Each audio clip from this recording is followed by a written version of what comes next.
Hey. Another edition of the Sit Down at Uptown. Sit Down at Uptown with your man, Angelo Sykes. I'm the owner of Uptown Comedy Corner. And you know, to Sit Down at Uptown, we just sit there and we have some nice conversations with our comedy friends. And tonight, we got a old school, new school gym. Got my man Marcus Heads in the building.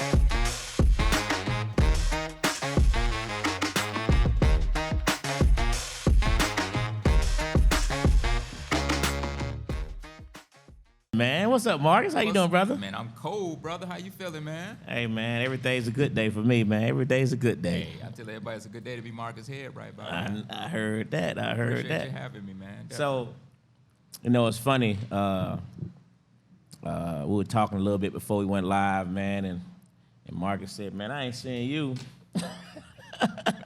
since you were wearing, what'd you say, Marcus? I ain't seen you since you had a badge and had a flashlight and a walkie-talkie. You didn't even have a gun yet. I definitely had a gun. I was like, man, I ain't seen you since, okay. I said, I ain't seen you since you had a badge and a walkie-talkie and a flashlight. You didn't even have a gun. I was like, wow. Yeah, that gun was definitely there. But I was playing clothes a lot, but it was there. I got you. Hey, man, so good to have you here, brother. So, Marcus, we got a lot to talk about tonight, man. But, you know, I always like to start my shows off the same way, right? All right. And we like to go backwards first, all right? Because we got a brother here who's has a vast space in this industry, from both in front of and behind the camera. Yes, sir. So, but Marcus, tell me about your childhood. Tell me where you grew up, where you originally from, and what was Marcus Head as a kid? Man, I don't think we got no time for the show, but from Chicago, shout out to Chi-Town, all my Chi-Town people. Grew up in the city, and, you know, father got a good job, so we moved out to the suburbs as I got older, right before I got into high school. And, man, I had a good childhood, bro. You know, it was just me and my brother at first. So we used to get all them toys for Christmas. Then other brothers and sisters came, so we started getting T-shirts instead of toys and socks, you know what I mean? Okay. And, you know, when you're younger, you don't realize that, you know, that mom and daddy got to sacrifice to get other things. So I had a good life. We wasn't rich, but we wasn't poor.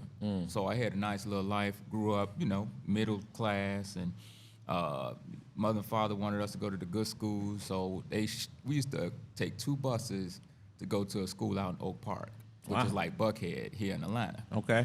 And as you get older, you understand why they did it, because they wanted a better quality of living. But at that time, I thought my mother and daddy had something against me, because we went from an all-black neighborhood to they shipped me out to them white, you know, to white school. And every single day at recess, it was Chasing Negro Day. Get out of here. Man, them white boys, you know, and this is back in the late 70s. Okay. So, you know, I ain't gonna say racism was still here, but it was a thing to where me and my brother was like the only 2 black kids at the school. So every recess, man, it's like they chasing me around, man. And then when it's snowing, they chase me around, put my head in the snow and everything else. And that's when I kind of learned how to stand up for myself. You know what I mean? And, you know, after I got my butt whooped a couple times, I started giving them butt whoopings, and then they left me alone. Then we became friends. But I thank my parents for sending me to that school, because what it taught me is how to deal with 2 cultures. It taught me how to deal with the black culture and the white culture, 100%. The language, the barriers, and all that, to where I was able to use that later in life, to where now, fast forward to where I'm at now, I can talk to corporate. I can go ahead and go down the street to the hole in the wall, you know what I mean? So it just gave me a good balance, to where it made me more whole, so I can identify and relate, because I've been on both sides of the fences. Gotcha. Yeah. So you lived a real good times type life, man. Remember they bust Michael? Yeah, I remember that. Yeah, James took that coat off. Give me that coat. But yeah, man, that was good times. And like I said, you know, when you get older, you never understood the reason why your parents did certain things. And then when you get older and had kids, then you be like, oh, that's why mom and daddy locked the door. You know what I mean? Because they didn't want us to come in, you know, or that's why mom and daddy didn't eat until we ate. You know what I mean? Because they wanted to make sure we ate. And now it's funny, when you get older, you start acting like your parents. You be like, you better eat all that food. Yeah. You paid all that money and everything else. You know what I mean? So, that's right. Man, shout out to my parents first of all, because without them I wouldn't be here. Yeah. And without, I don't care what anybody say, my parents still married, still together, and I know people that can't even count on their fingers that have both of those. Parents still, you got DL play when your mom and daddy used to, So shout out to my parents because they taught me what longevity, teamwork, and they didn't always get along, but it taught me how to be a well-rounded father to my kids. You know what I mean? And I don't care what anybody say, if you got a father in your life, bro, it's a difference. It's a difference. It's a difference. It's a difference. Yeah. Absolutely. Yeah. I ain't trying to get deep or nothing like that. Nah, that's real, man. It's all the fathers out there. I'm looking at all these cameras now. Be there for your kid, man. If you can't get along with your baby mama, don't use that for an excuse. Be there for your child, man. Absolutely. Definitely. Absolutely. Yeah. So, did you graduate from this same school? Did you move again? No, we actually moved. Like I said, this is in the city when we did all that. And then as I'm like 7th grade, we moved out. Like 5th, 6th grade, we moved out to like the suburbs. Okay. And it was a nice balance. It was more white than black, but it was still a nice balance the way I was at both intersection cultures. And all the black people hung on that side, all the white people hung on that side. But because I had that multicultural, I can balance both. Okay. So I just made friends. And I was a class clown, man, when I was in junior high and high school. Okay. I remember when I graduated from high school, when I was walking down the aisle, all the people, people on Facebook, and, everybody on Facebook still keep up with their high school people. Every time I talk to people, all I remember is when I walked down the aisle, I put on a pair of sunglasses, and I walked down the aisle and started cabbage patching, doing all type of crazy stuff. And everybody, because they say, hold your applause. Yeah. And I got the biggest applause. And I think that was the first time that I realized that I was actually on stage doing something. And I never forget that feeling, all them people laughing and clapping. I was like, yeah, it didn't hit me. Is that right? Until later. But that was my first experience being on stage. When you ask people, what was your first experience? Absolutely. That was my first experience. That was gonna be that's a question. Yeah. So you were the class clown then? Oh yeah, I was like, right. But I'm still, like I said, I was talking to Rodney Perry not too long ago when we did our project. We'll get to that in a minute. And he said, once a comedian, always a comedian. And I'll never forget what Rodney said. Funny is funny, and it's gonna carry you wherever you go. And your personality is gonna carry you wherever you go. So humor and your imagination are the two biggest things that can't nobody ever take from you. That's deep. And I encourage anybody and everybody that's got a dream, passion, just if you keep those two things plus hard work and then believe in God, can't nothing stop you. Sky's the limit, right? Nothing. I mean, I'm looking at a testament right here. Like I said, from security guard to now one of the longest running comedy clubs in the country. Yeah. Big ups to you on that, brother. I appreciate it, man. You keep saying security guard. I was an Atlanta police officer, so I just want to make sure you keep that. So I ain't gonna do you like that. I ain't gonna do you like that. I ain't gonna do you like that. Just gotta put it out there, I got you. So, so you graduated. Yes. Did you go on to school? I had a track scholarship. Okay. And I just totally messed that up. How'd you do that? That was the first time I actually went away to school. So my parents was not real strict. My mom was real religious. When I say religious, we grew up in a Pentecostal church where she had to wear the skirts, couldn't watch TV, but, we watched TV because my dad never went to church. But I really enjoyed just the whole thing as far as, I forgot your question, brother. What was your question? What was your question? You Y'all said edit that out. you went to track. Yo, you had a track scholarship and messed it up. So and I messed it up because you know how it is when you just like in a bottle and then you go away.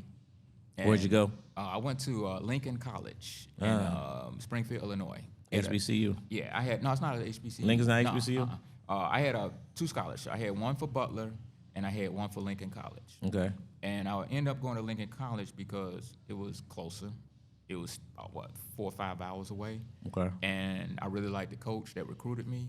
And he was building the program, and he was selling me as like the big track star, opposed to me going to Butler, and I'm, pretty much coming in, and I got to really, one of the guys. grind. Right, Yeah. I'm a freshman, Yeah. and he talking to me like I'm gonna be the senior. Yeah. So I love that. So you know how it is, man. I got out there, got wild. Hardly went to class. Hardly went to practice. Damn. But I enjoyed my experience because that was the first time being away from home.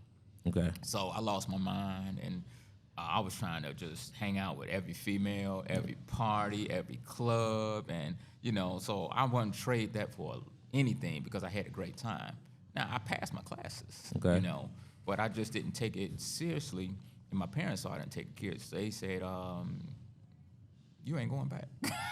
Is that right? Yeah, they said you ain't going back unless you shape up.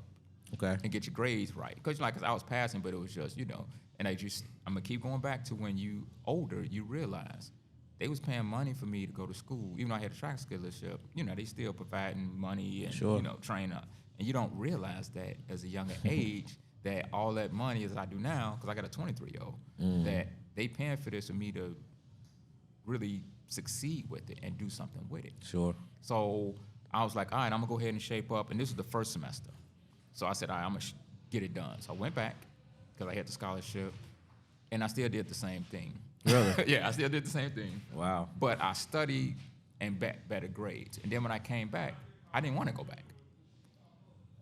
A buddy of mine called me and said, hey, man, I'm in Atlanta. I'm about to open up a pawn shop off of Glenwood Road. And I was like, I'm there. Because at the time, I had no direction of what I wanted to do. I've been doing the track, running, everything else, and I was tired, bro. Y'all in practices, and I was like, what do I want to do? So we came out here. We never opened up the pawn shop in Atlanta. I'm coming from Chicago to Atlanta. Okay. Never opened it up, but I fell in love with the black culture. Because back in the day, and this was 91 when I came, the AU Center didn't have all these barricades. So they had, you can just walk. My brother and I came down here. We didn't go to the AU Center, but we had backpacks on like we was there every day. And we was down there every day because that was my first time experience of all black culture. All black culture. Going to school as positive. Bill, at the time, Bill Cosby kids was going there. Denzel Washington kids was going there. The guy that's doing very well, I forgot his name, but the guy that's doing all the movies now. Denzel's yeah, Denzel's Denzel. I know He was going there, and he was playing football at the time. Yeah. And I really enjoyed it, man. And that was the first time I started seeing, like, because I went to a small college. So I didn't see the fraternities and all that, like, to the magnitudes like I saw it there. And I was like, man, I want to be an alpha, and I want to do. Didn't take it seriously, man. I was still doing my thing. Got a little job at Orkin, the Orkin on Piedmont. Got a job there. I got my little apartment and never really thought about what I wanted to do. I just wanted to make a few dollars. I just got my Beretta GTU, 1989 Beretta GTU with little spoilers on it. So you couldn't tell me nothing, man. And then I just did me for about, I was going to school in and out, but I just did me and enjoyed myself. But what I eventually ended up doing was popping up at the club. Okay. And then I got a job at Houston's at the Brookwood Square where Sure. Uptown was at. Yeah, yeah. And I'll never forget when I started waiting tables at Houston, Earthquake and Gary used to come in there every single day and just sit down and talk. And at that time, this was the early 90s, TLC was hot. They was coming up in there. Criss Cross was coming up there. And you've been over there at Houston's. Everybody. Sure. JJ, what's the name? Fad, JJ Fad, what's the name? JJ Fad. Yeah, JJ Fad, Polo, Usher. They was just all starting out. And I'll never forget, Nard came in. Rest in peace, Nard. And we were just talking, and I was waiting. I was just, being funny. And Nard said, you know what? You need to come up to Uptown, man. You funny. You know how Nard, little puppy dog face. He said, man, you need to come on Uptown, man, and, do some jokes. He said, I'm the host on Sunday. And I was like, man, get out of here, man, And then I thought about it for a little bit, and I said, nah.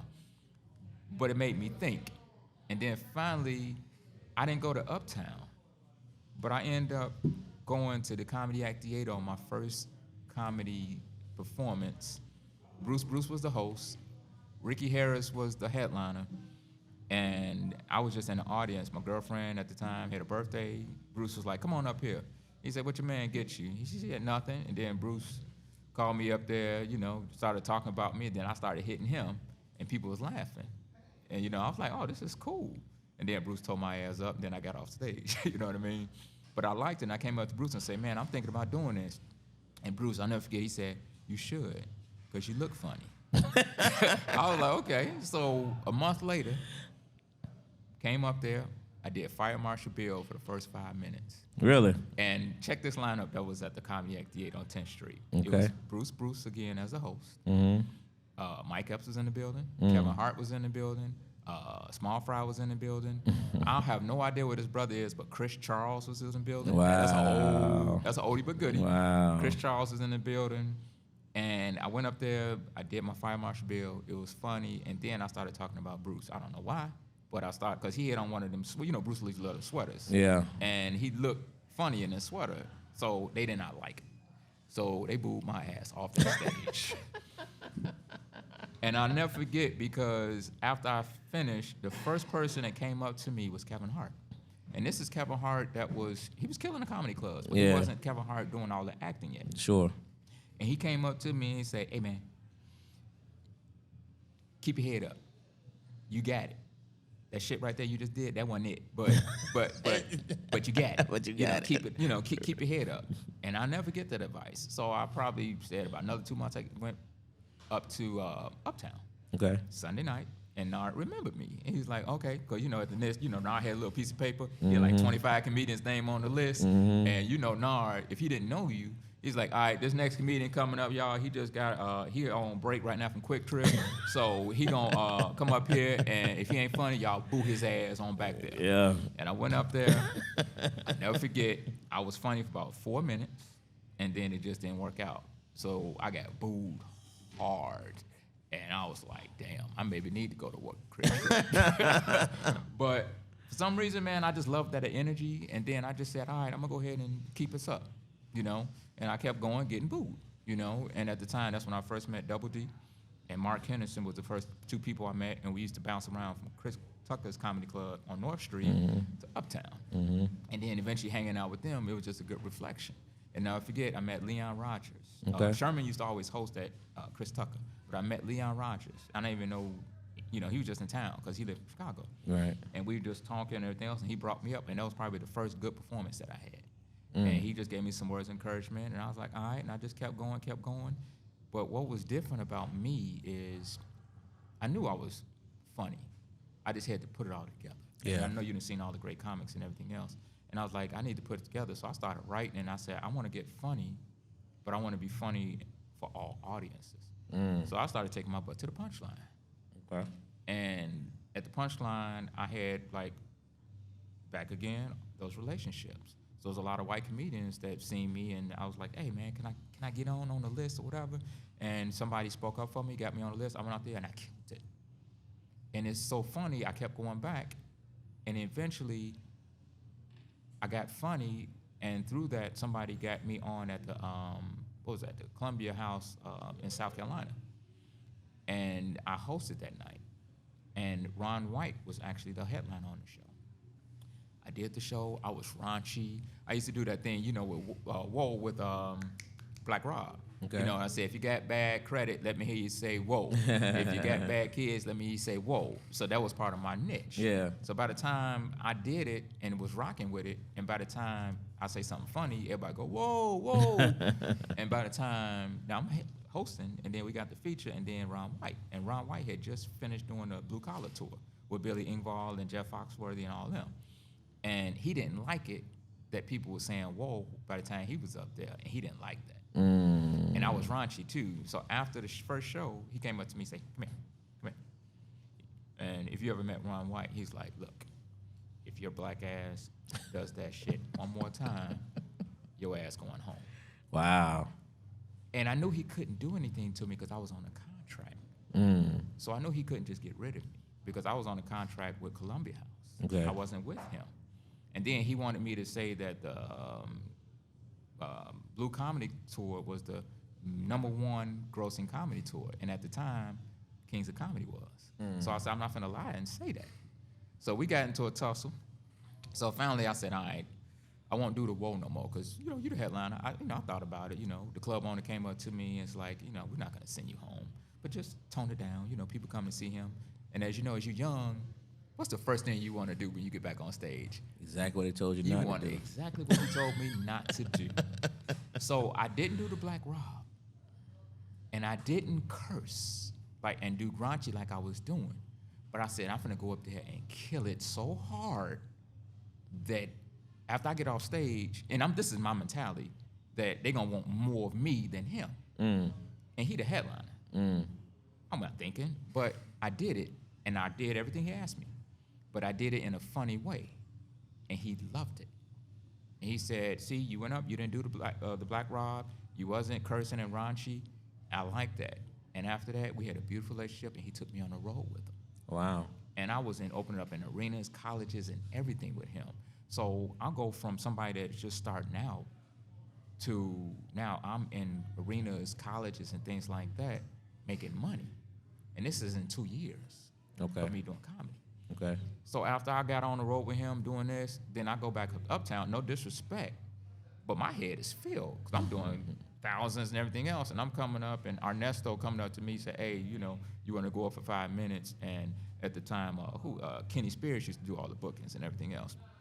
And at the time, he's paying like, X amount of dollars, and I'm like, I'm making more money now, I don't need to go up.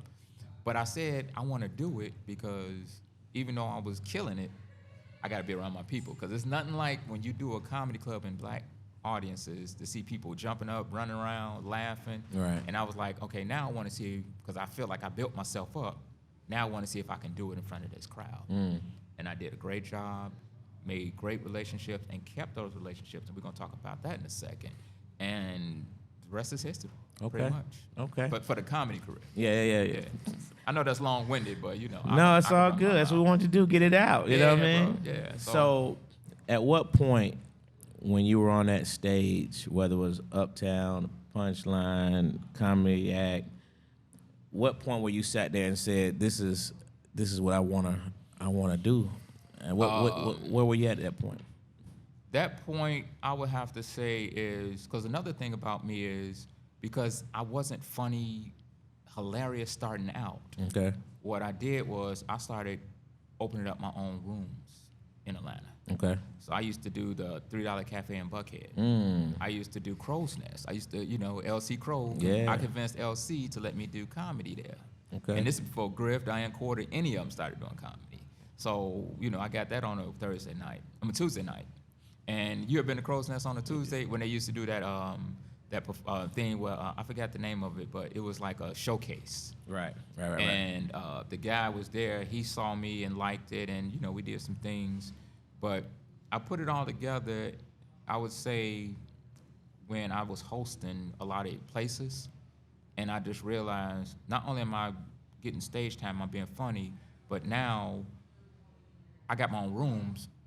So I'm making relationships with headliners because they want me to book them for their room, for the room. So people I couldn't really get in touch with are coming to me because they know I have a room. That's right. So I think that's when I realized that I got something here, when the headliners like Tyler and Nard and Griff, will come up to me, Barbara Carlisle, and say, hey, I heard you got a room, you want to book me?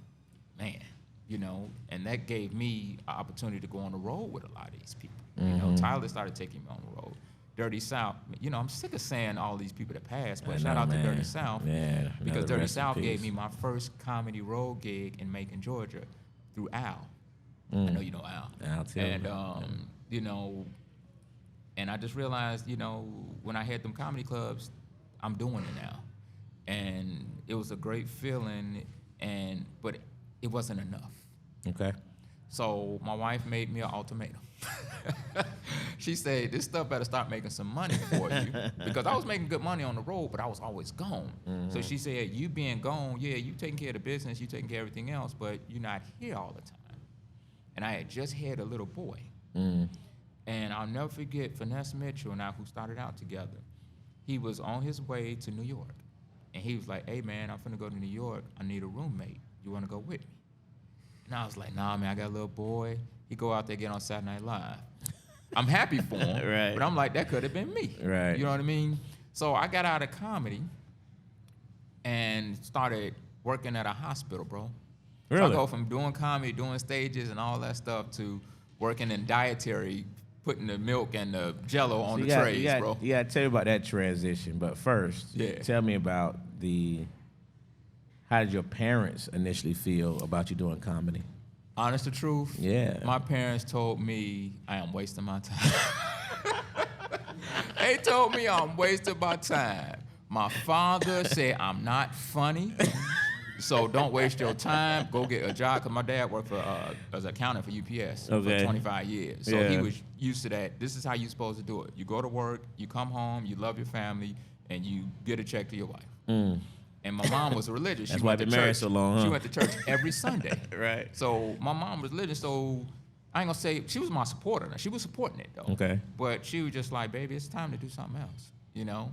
Because, like I said, I was making money with Ron, but I wasn't doing that all the time. So when I was making money with Ron, I'm eating steak.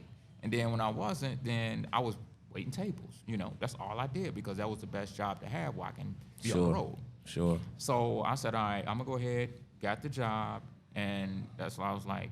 But I knew in the back of my mind, I wanted to be in this business, in the entertainment business. So I went, started doing that, and then eventually moved up. And I started getting into the hospitality business. Became a general manager. From the hospital? Yeah, I left from the hospital to the hospitality restaurant business. Okay. And actually, before I moved up from dietary. Now, one thing I always did, I always got promoted and I always moved up. Because I'm, you know, I ain't that smart, but I get real lucky on a lot of decisions. So the transition from comedy to the hospital was based on your conversation with your wife? I mean, what? You know what, bro? I ain't gonna lie to you. She convinced me to give the comedy career up for my family, and that was more of my dad kicking in, saying, "Take care of your family and everything else." And that's why I was like, I'm gonna go ahead and do that and take care of my family because you know, 1 year old, you know, I wanted to be a good father. Yeah. You know, I'm gonna practice what I preach. If I'm telling everybody to be a good father, you know, I wanted to do that. So I really wanted to do something besides comedy. Okay. So I was like, all right, I fell in love with being a manager, teaching and developing people. And like I said, I used to work at Steak and Shake, and I was a manager, and I got promoted to a general manager. And when I became general manager, I'm dealing with multiple personalities. So I'm dealing with the 16-year-old, first time ever getting a job, to the Flo, 40, 50 years old at Steak and Shake, I can't tell nothing. Right. And I managed those personalities. Right. And I loved it. And then eventually I ended up being a manager at TGI Fridays in Camp Creek. Okay. And then I eventually went to the airport and just kept getting promoted from manager to bar manager, assistant general manager. And I was like, all right, this is what I'm gonna do. And then I got divorced. So I was like, all right, I got divorced because her parents, and I hate to put her out like that, but her parents wanted me to, because her father worked for UPS 25 years, driving a truck, so he used to that, okay, this is what you do, you go to work, you get, you know, come home, you take care of the family, you go to church every Sunday, and you be happy. And that was never me. So her parents supported what I was doing, but they was like, you need to, you know, do something. So I went back and did comedy for a little bit, because I moved back to Chicago, from Atlanta to Chicago, because we had split up. And then I tried to work it out again, so I went back to Chicago. And that's when I met great relationships with Damon Williams and, man, just so many people. Mark Henderson been in and out, you know, Sean Morgan, everybody else from Chicago. And I was like, all right, what do I want to do? So I got divorced, stayed in Chicago because I had my son there, and I stayed about 3 years just to keep my relationship with my son. And then I went back to Atlanta. I said, all right, I'm gonna go to Atlanta, and I'm gonna make this comedy thing work. So I went back to Atlanta, started getting on the road again, because, you know, I'm not married and everything else, and I just never went back to work. Okay. And I just started, you know, waiting tables once in a while, but to me that wasn't work because I was never there. And I just started doing comedy. Then I got married eventually, and my wife right now is very supportive of what I was doing, and we was sitting down trying to find a movie on Netflix. And this is about 4 years ago. Oh, wow. And we was sitting down, and she was like, we can't find nothing. We paying all this money, $19 for Netflix, and $9 for Amazon, and we can't find nothing. She said, why don't you just write a movie? You're always talking about it. That's all she started to match. Wow. So then I started writing my film, Can't Get Right. Wow. And what I really loved about my film, Can't Get Right, which you can catch on Tubi right now, is Can't Get Right with a R-I-T-E, is majority of the people in that film are the same comedians 15, 20 years ago that I used to be on the road with. That's crazy, yeah. Shawty, Squirt, Rodney Perry, Food Stamp, Dante Ray, and I just started writing it, bro. I didn't go to college for school for writing Right. or directing. Skillshare and YouTube were my two educational tools to Wow. learn how to write, be a director, and put a film together. Went and asked my family for some money. Then nobody had no money to give. Everybody gave me like, $500, $1,000, and I was like, I need some more money. So I went on Facebook and went to all my high school friends I went to school with 25, 30 years ago, and they showed love because I had those relationships I kept. And my first investor friend from high school gave me $500, my locker room buddy, Teresina. And everybody just started giving me $150, $250, and everything else. And then I was like, all right. And then I took what I had, and I said, I'm gonna make this move. And then I had an investor that was gonna come in with me to do the movie. So I'm putting all this together, I put all my money in, like Robert Townsend. I didn't maximize my credit card because they was already maxed out. So my wife, who got all the money, said, I believe in you.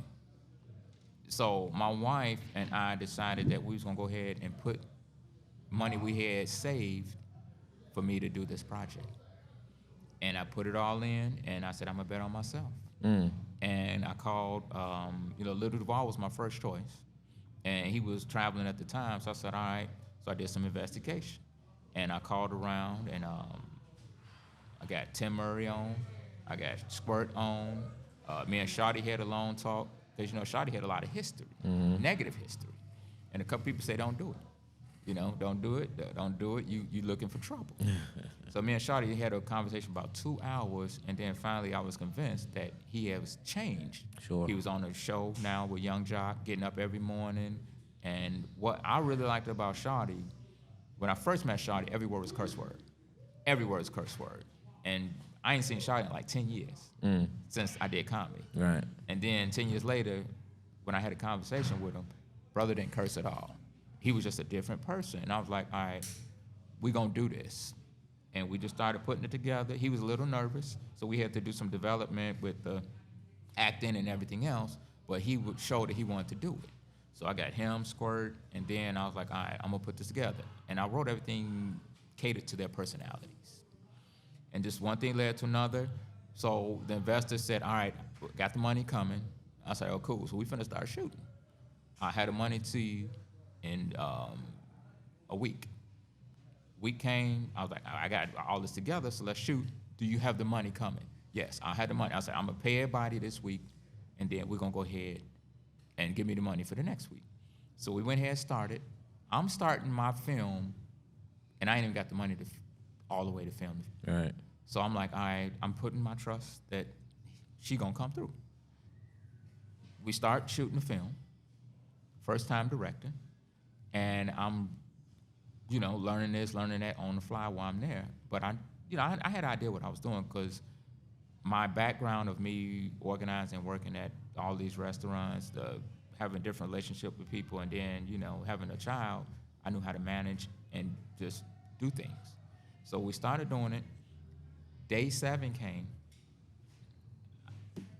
It was time to pay everybody for the first week. I didn't have all the money. So I called them and what's going on?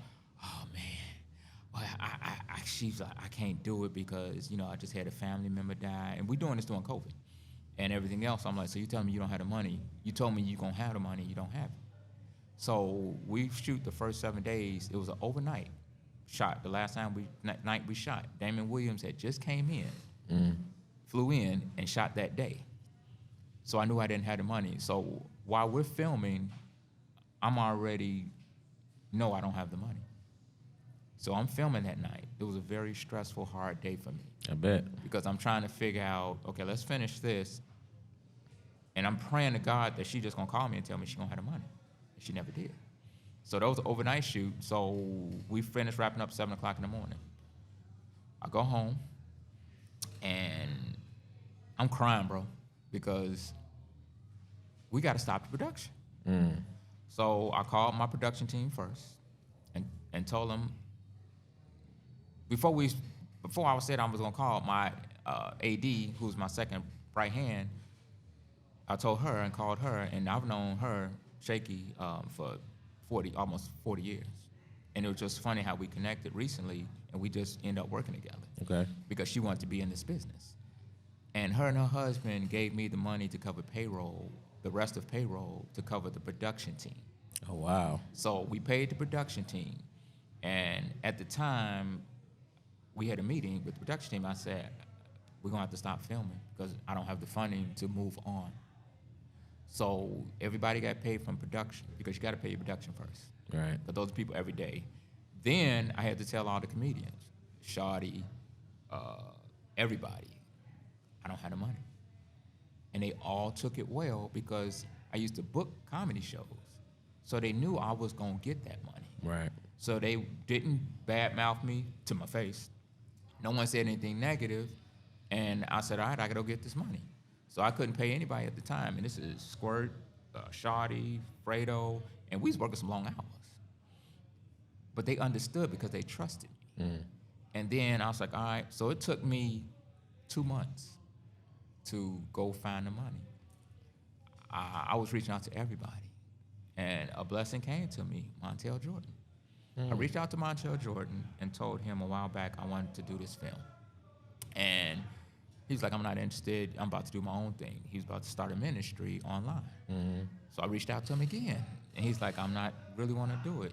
And then I just reached out to him again. And he was like, I reached out to him again, and he was like, man, you being persistent, so what you got? So we just started talking. I sent him the script, and we was talking. He never really read the script because he believed in who I was, and he gave me some funding to take me to where I needed, and then I got some more funding from some people, but he was my biggest funder. Okay. And then we got the money, and then he also allowed me to use, like, his new songs. Oh, wow. I'm going to tell you a real quick funny story. I wanted to use This Is How We Do It because that's one of the top 10 songs of all time, and he didn't even have the rights to it. Really? So we couldn't use it. Wow. He gave me the information on who to talk to get it, and when I finally talked to him, they wanted like $40,000 for like 2 minutes. Yeah. And I'm like, I ain't got it. So he let me use his new stuff, Masterpiece. Y'all check out Masterpiece, his album, current album. And also there was a collaboration song with Lecrae.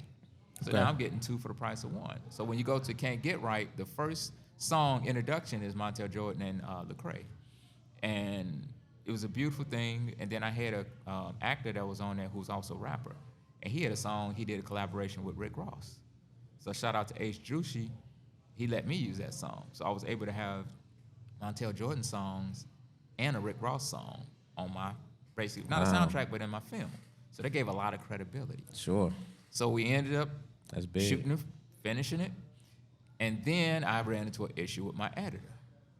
My editor had all the films, and I'm a first-time director. I've been writing screenplays and things for the past, 7 years. Okay. And I've been on set, and I've done everything from, assistant and coffee boy and everything else. So I know myself around the set. That's why I was able to put myself together and do it. But I realized my editor had all my information, all my disc, and we agreed on a price, but I told him I couldn't pay it. So he didn't want to give me my footage back because he said, well, basically, if you want to get your footage back, it's going to cost this much money because I have all my coding and stuff in it. So I was like, okay, thank God I had a backup of all my stuff. So I pretty much told him he can kick rocks. And I reached out to a couple people, and a friend of mine had an editor, and him and I started putting it together, and I learned how to edit and put all my stuff together, and then we end up, now the film is done. We shot the film, now we got it edited, and that was a whole another story. We had to get some more money for that. Now, where we gonna land for distribution? Right. We had nowhere to land. So I just went back to YouTube, how to find distribution.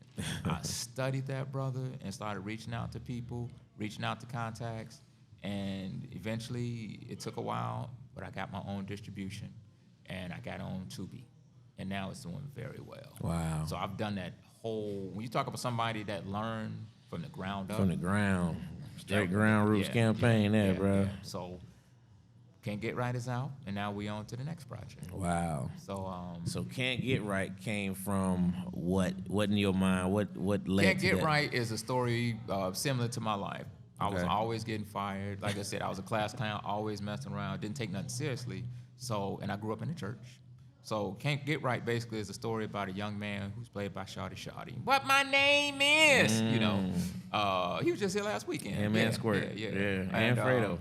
I know he plugged the film and everything. Yeah, he did, absolutely. Yeah, good. And basically, he is a barber by trade, and he wants to do something different. So he has a little montage of him getting fired.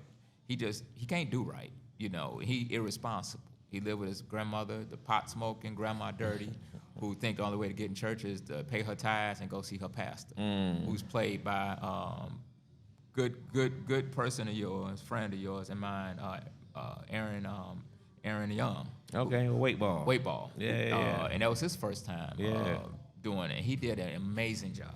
That's what's up. And he was the pastor, shady pastor. So Shawty goes back to the barbershop because that's what he can do, cut hair.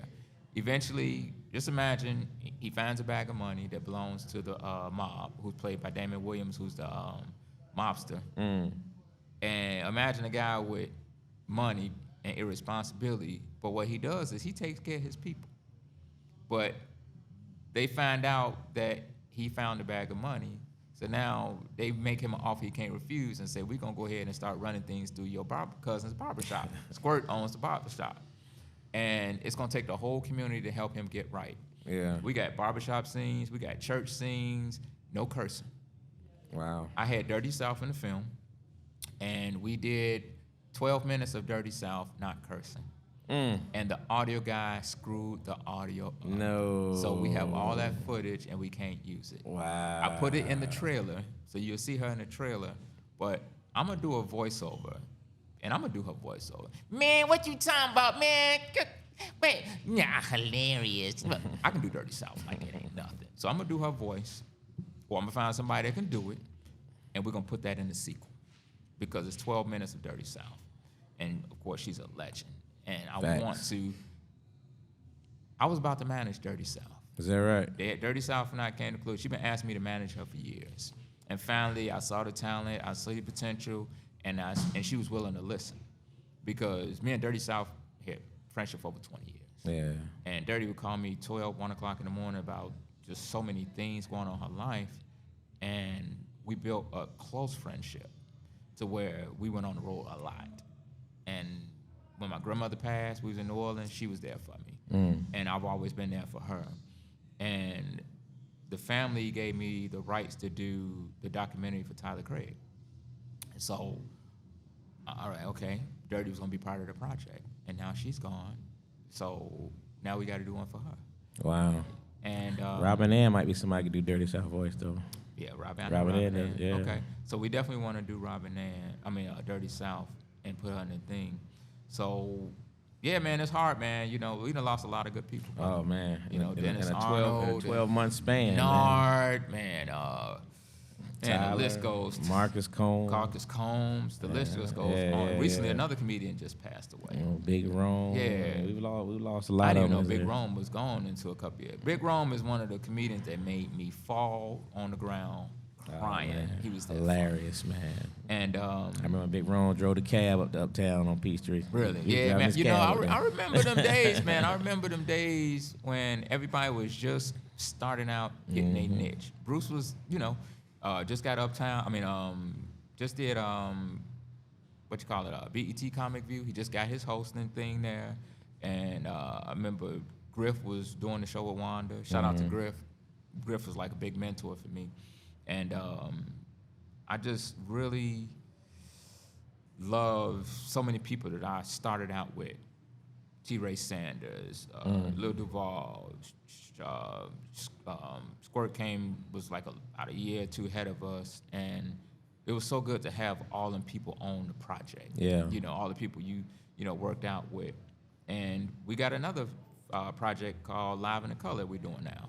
And you and I need to talk because you're supposed to go in with me, but I understand you got stuff going on, but you need to come in with this project. We got Leon Rogers, Coco Brown, we got Jesse McDonald, Marvin Hunter, we add Barry Brewer, Darren Fleet, Cool Bubba Ice, and basically it's an improv comedy show. And if you remember Hollywood Shuffle, Sure. it's like Hollywood Shuffle 2.0. It's Hollywood Shuffle, BET Comic View, and Saturday Night all mixed in. So basically we're gonna do the sketches. We're gonna have music in between the sketches from people all over the country. And then we're gonna have comedians doing 1 to 2 minutes of their comedy specials in the project. And it's gonna be the next Saturday Night Live. And we just finished, like I said, we have 32 sketches that we finished.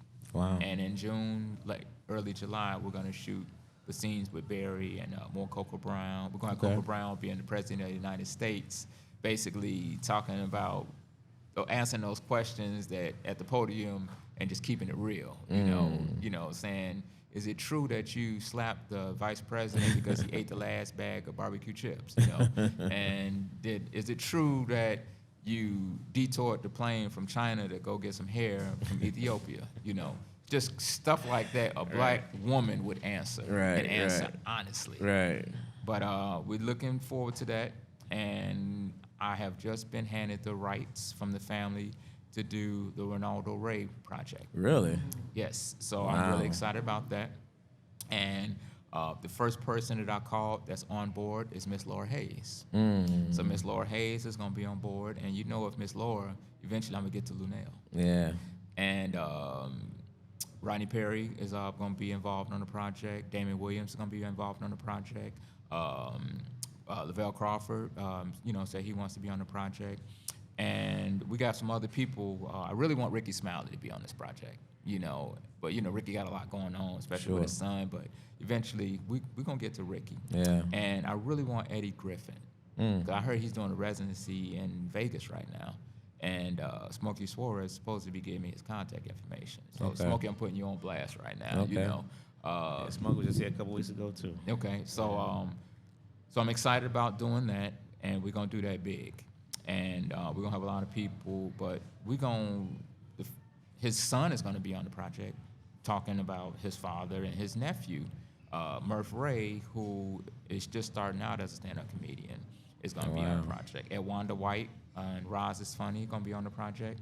And we have other people that I haven't committed, but all those are people who have committed to do the project. Wow. But we're gonna have some more people on there and really gonna tell a story about him. A lot of people don't even know he's from Oklahoma, born and raised. Yeah. He was Red Fox mentored him. But what people don't realize is he was an OG that gave you advice if he thought you was funny. Yeah. To help you out, like Dirty South did. Yeah. And he really looked out for a lot of people, and he started a lot of people's career and took like Eddie Griffin, took Eddie Griffin on the road. Michael Colley is going to be on the project. And him and Michael Colley was real good friends. So that's going to be a great thing. And I'm also doing the Step and Fetchin' project.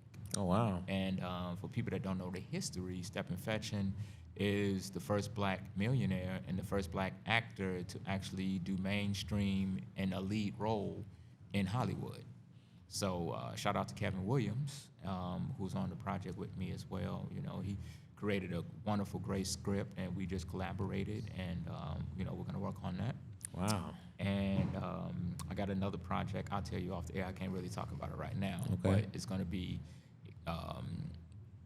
the greatest comedian ever film. Wow. Who had a hard life, but ended up being one of the greatest comedians that started the way for a lot of comedians. And it's called A Comic's Tale. Okay. And it's gonna be dope. And it's gonna be very Sounds similar like to that'll be dope. someone that we all know. Okay. But it's gonna be a fictional character story based on the life of a true character. Wow. So we got a lot going on, man. I see. Live in Color is the focus right now, but like I said, I have I got Tubi in my back pocket, but BET got the little thing going on with Tyler Perry and whoever is going to purchase that. And I heard that they really, right now it's a great time for black filmmakers and creators because people are funding projects and they're looking for great content. Yeah. So If you're a black filmmaker, my biggest advice to you is finish what you started, and put a great project together. Make sure your sound is on point. Sound is 70% of your project, and people will watch 10 to 15 minutes. People will watch an hour of a film. Right. But if your audio is bad, people are not going to watch it more than 5 to 10 minutes. That's true. So take care of your audio, feed your staff, and just be good to everybody on your set, because you never know when you're going to need them again. And if you be good to people, feed them, that's half the battle right there, and pay them. They will go that extra mile for you, man. And then if they see what you're doing, and they see that you are leveling up, and they see where you're going, because I'm a visionary, and like I said, I'm not the smartest guy, but I get real lucky with my choices and decisions. So we're really gonna level up, and we have another project we're about to get the rights to as well. So, okay. And all these projects are completed. Script, we got casted and things like that. So I'm just not talking about stuff we're working on. This is stuff we got done, and now we're just ready to shoot. So the mindset from going from comedy to the writing, directing, everything else, I mean, that happened from a conversation with your wife, or this is just something that was just kind of... It's always been in me. And you just had to... Ever since I was 9 years old, Okay. I wanted to write gospel songs. Okay. And I wrote a few, and it's so funny, my film Can't Get Right. The gospel song I wrote like when I was 10 years old is in the film. Wow. And it's called I'm on Fire. So they sing that at the church. So I was really happy to get that in. And I rubbed that in my ex-wife's nose because, they laughed at me when I was making the song and singing it and everything else. And now she actually saw the film and congratulated me and said, hey, the one thing I can say, you're a good father, and you did do that film and movie, because I always talk about doing movies, but they was like, go to work. Right. You know what I mean? Right. Go to work. Her parents was like, go to work. My parents was like, go to work. And now look at me now. Yeah. I'm sitting up here in this wonderful room at the biggest nightclub in the country doing a podcast with one of the biggest club owners. So I'm winning. How about that? Yeah. How about that? Winning, Well, you definitely a testament to persistence. Yeah. You know what I mean? And just keep going forward and not taking no for an answer. No, that's one thing. Rodney say, I never forget, I do lives, and Rodney said that on the live I did. Me and Flo So Amazing do a live every Monday at 10 p.m. And then my girl, Camelia Davis, do one on Wednesday at 10 p.m. And I never forget, Rodney was on the show and said that he would do a project anytime I'm ready to do one, because he loved my hustle, and I take no for an answer. And he said I cast people in the movie before I even ask him. Right. So he said he loves that about me, man. And I also have a podcast that's out. It's called The Good Head Podcast Show. Okay. You can check it on YouTube under Good Head Podcast Show, and it'll pop up. I've had everybody. I've had Coco Brown, Damon Williams, Special K from Ricky Smiley Morning Show. I got Griff coming up, Montel Jordan. I have Donnell Jones. I had Men at Large on there. I had someone I grew up watching when I was younger on my podcast not too long ago. Haywood Nelson, the guy that played Dwayne. Dwayne, yeah, absolutely. And we have just developed a real good bond together since then. And I have really, the project I'm doing, he's going to be part of. And that's cool. What is it like to you to do this podcast and do somebody that you like? I saw a picture with you with Tyler Perry came to the club. What was that? What was that feeling like to have Tyler Perry in your club? I think the smile on my face when he was standing there probably tells the story. But it was really cool. Simply because, the last time I had interaction with Tyler was when we were on Marietta Street, and it was when he was, developing things, bringing in comedians, and that's when he brought in Tiffany Haddish and stuff like that. Right. So to see him years later, at a billionaire status, Right. You know what I mean, With a and literally providing jobs for so many, of our people. Right. It was an absolute honor and privilege. Yeah. You know what I mean, to imagine. take that picture with him. And that's how I felt when I was doing Haywood, and when he said my name, Marcus, I'm like, this brother knows my name. Yeah. You know, because I got Haywood Nelson on my wall when I'm growing up with the, you remember when he had the afro and the little gold chain? And I'm like, I'm sitting up here with him on my podcast, and I love doing the podcast. If you ask me, out of everything I love to do, I love doing that podcast. Really? Because I'm talking to people, just like you're doing with me, hearing their stories. Yeah. And it's something about when you hear people amazing stories and the struggles that they went through, to be like, wow, you know, that's amazing. Plus, it's just good PR, and I've actually put people on projects through my thing. That's how I met just so many people. And like I said, Good Head podcast show, you can catch it on Spotify, iHeartRadio, just all the platforms, Google Podcasts, Apple Podcasts. And we're gonna go eventually. I'm actually live in Florida, but I'm actually about to move back to Atlanta. Okay. Because the film business, like I said, we got all these projects. The film business is really doing very well. So we're gonna go ahead. I got access to some studios, so we finna take it to another level. That's good stuff, man. Yes. That's good stuff, man. Glad to hear that, brother. Congratulations to you for man, all that stuff. I'm excited about the future, man. So when you create these projects like Can't Get Right, Yes. how do you decide who do you want to play in those roles? Like, how did you pick these particular people? 3 things that has to be a must. One, I gotta like you. Okay. If I'm gonna be on set 8 to 10 hours, I don't want to be with no fool or somebody getting on my nerves. So I gotta be able to like you, and that's why I had a lot of people that I did comedy with, because I liked them. Squirt, Tim Murray, Dante Ray, Fredo Davis. I'm gonna always call him Food Stamp. DC, Dennis Clark. Just so many people, and it was so funny, man, because being around all the comedians and we on set doing the break time and everything else, we just all going at each other, talking jokes, and I'm still a comedian, so I was hitting them too. You know what I mean? So it was just fun, man, seeing all them people, and I felt so much appreciation from them because they enjoyed doing it, and it was a lot of first time for a lot of them doing a first time feature film. Okay. And now they got that bug, and they understand that there's more than just comedy. So my goal is to take comedians, because that was Damon Williams. He's been in a lot of movies, but that was his first time being in a major lead role. That was Shawty's first time being in a major lead role. And that's what I want to do. I want to take comedians' talent and put it on the screen. Okay. And not just all comedy type shows. I want to take and put them in serious roles, because a lot of these comedians can act. Yeah. They just don't get that opportunity. Sure. So I want to give opportunity to people. Same thing with my production team. Everybody shout out to my production team. A lot of them had the experience. They never had the opportunity to be a department head, the lead camera, or the lighting. So I gave them that because I want all of us to grow together. And it's so funny. 4 people from my project on Can't Get Right went to Tyler Perry projects. Wow. So I had to go get a whole new crew for my Live and in Color. Wow. And we replaced them. I got an eye for talent. We didn't miss a beat. That's good. And a lot of people from my film are doing very well. Yusef Thomas is on BMF right now, doing his thing.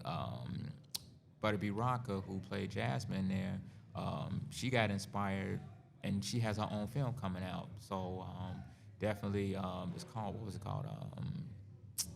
I forget, but Butterby Rocka has a film coming out, basically, and Tim Murray, who has been around forever.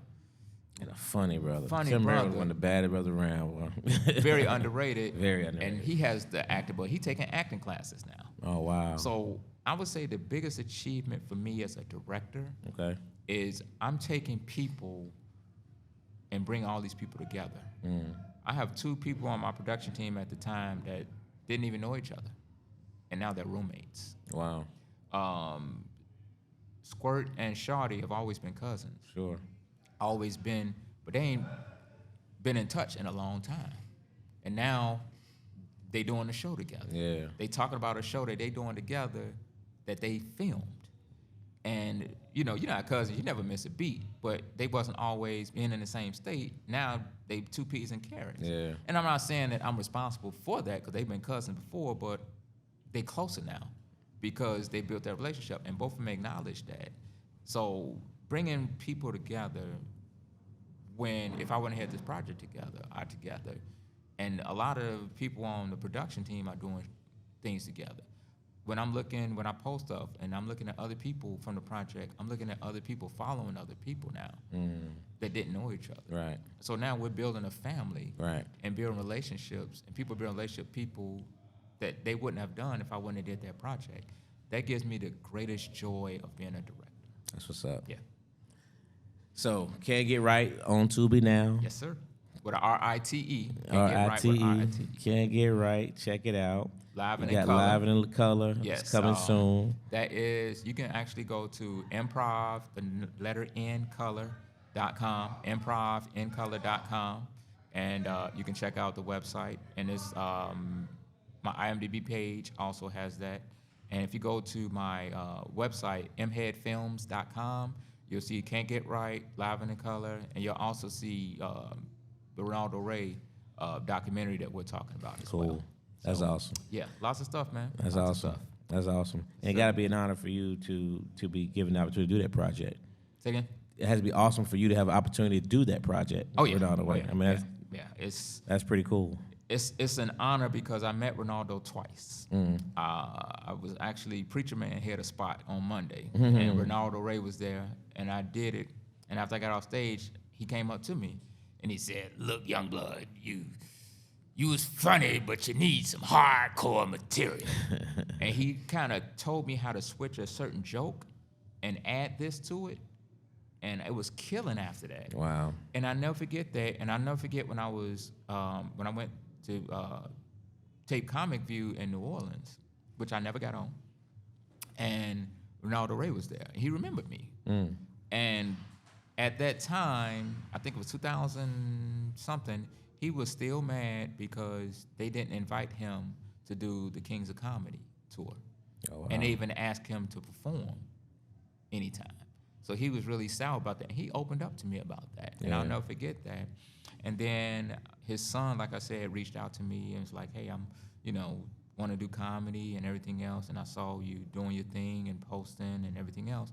And we just started talking. And I told him he needs to take his grandfather's legacy and use it to his advantage. Yeah. And he started doing that. And he started really creating a big following. And we just ended up, one thing led to another. And I was like, "What y'all doing about your grandfather to put something out?" And he said, "Nothing." And I, say, "Well, I am a film director." And I said, "Why don't you go check out my film?" Yeah. So he went and checked my film. He called me the next day and said, "What do you want to do?" Wow. And I talked to his father, and his father was like, "Yeah, let's do it." That's awesome. That's awesome. Yeah. That's awesome. So, Marcus, we do a top 5, man, on my Tuesday Classic Conversations podcast, right? Okay. So, you've been in this industry a long time, and I usually don't ask. You gonna put me on the spot and ask me who the top 5 comedians are? Don't do that. Listen. Don't do that. You are behind the scenes now. Yeah. So, it's okay for you to talk about it. Okay. But I won't do that to you then. I'll give you another top 5. No, go ahead, give me top 5. Go ahead and ask me what ask me what you gonna ask me. I'm just gonna keep it real. Yeah, what's your top 5 comedians, man? Top 5 comedians. All time. Now, see, I'm a complicated person because it's hard to give you top 5 because every comedian is different. Absolutely. So I'm gonna give you top 5 comedians I would want to go watch. I live with that. No particular order. Okay. Chris Rock, Dave Chappelle, Coco Brown. I would have to say Don D.C. Curry. Okay. And I would probably say my last one, and this is living, right? Didn't have to be all time. Richard Pryor. Okay. Yeah, and I mean, Eddie Murphy had to, Richard Pryor and Eddie Murphy don't count. They don't count. And then I'll have to throw one of the most underrated funny comedians who kind of mentored me, and she's doing her thing, and I'm really happy for her because she's on Tracy Morgan's comedy tour, is Pat Brown. Pat Brown is one of the most female underrated comedians. I agree. And you and I both grew up around Pat, and she was a host of Uptown for a long time. Yeah. That's what's up. Yeah, so that would be my top 5. Now, as far as just new comedians, that has been in the game 10 years or less, I have to say Flow So Amazing, Stiletto. I would have to say, there's this guy named Pat Mitchell that probably, not because I'm biased because he's in my film, but he's very funny. I would have to say, and I know I'm saying a lot of comedians, females, but I know it's just something about watching female comedians. But that boy right there that was out there, Billy Sorrell.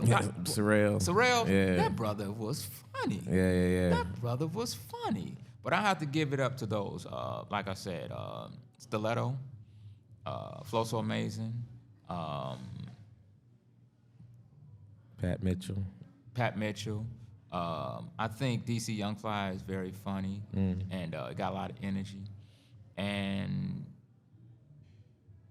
I'm an old school person, so I'm just gonna tell you, if he ever, Miss Laura's funny.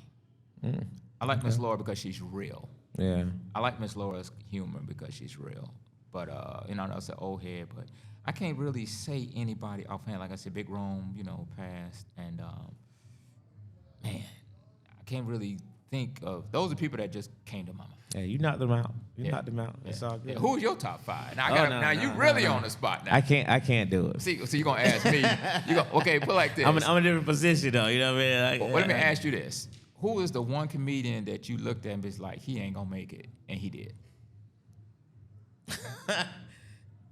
That said he not gonna make it, and he did. Right. You was like, he need to get off the stage, and he ain't gonna make it. I got 2 in mind, but I can't say them. Oh man, come on, give me somebody, man. I'll say them offline. Oh, okay. I got you. Hey, listen, I still gotta book some of these guys. I got you. I gotta stay right here. No, I got you. Well, listen, Marcus, man, I appreciate your time, brother. Congratulations on all the things you got going on, and you have a lot going on. Yes, sir. So that's really good, cool to be able to make that kind of transition. Yes. From front to back of the scenes, and helping out some other comedians and getting them opportunities that they may not get elsewhere. Hey, and that's very, very important. Hey, I appreciate you having me here on this platform, brother. And like I said, it's been a long time since I've seen you. And like I said, you ain't doing it but keep elevating, We got some good, funny, talented people in here. And like I said, without places like this, comedians wouldn't have a platform and wouldn't have no money in their pocket. They'd be robbing cars and stealing radios or something. So we appreciate you, man. Well, I appreciate that, man. We appreciate y'all tuning in to another edition of the Sit Down at Uptown. My man, Marcus said, go check out Can't Get Right on Tubi right away. R-I-T-E. R-I-T-E.